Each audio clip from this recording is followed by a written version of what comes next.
Bienvenue à la plateforme Le bien-être de l'enfant.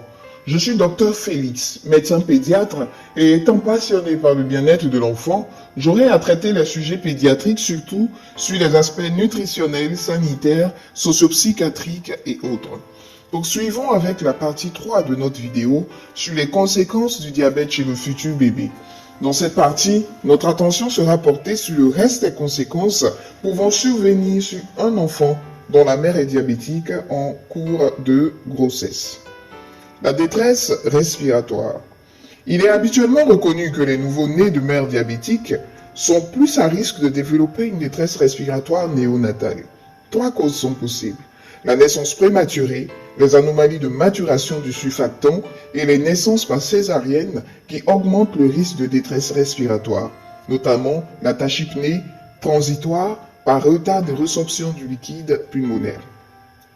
Un des mécanismes reconnus est le retard d'apparition du surfactant secondaire à l'hyperinsulinisme fœtale, un retard d'apparition du phosphatidylglycérol constituant essentiel du surfactant après 34 semaines d'aménorrhée, dont le liquide amniotique a été montré chez les mères dont le diabète était mal équilibré comparativement au diabète bien traité.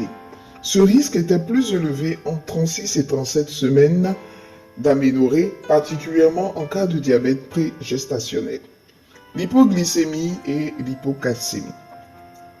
Il existe une relation entre l'augmentation du taux de peptide C au cordon et l'hypoglycémie néonatale. En cas de diabète gestationnel, le risque d'hypoglycémie est multiplié par 2,6 lorsque le poids de naissance est supérieur à 4000 g. L'hyperinsulinisme transitoire qui persiste après la naissance inhibe l'activation des voies métaboliques productrices de glucose qui se produit normalement chez le nouveau-naissant et augmente la consommation tissulaire de glucose. La fréquence de l'hypocalcémie néonatale en cas de diabète maternel est réelle. Une fréquence jusqu'à 30% a été rapportée en cas de diabète mal contrôlé. L'hyperinsulinémie impliquerait une anomalie du métabolisme phosphocalcique pendant la grossesse avec une diminution de la calcémie et de la concentration en vitamine D, surtout au 3e trimestre. L'ictère ou jaunisse. L'hyperbilirubinémie est un paramètre classiquement étudié parmi les complications néonatales du diabète maternel.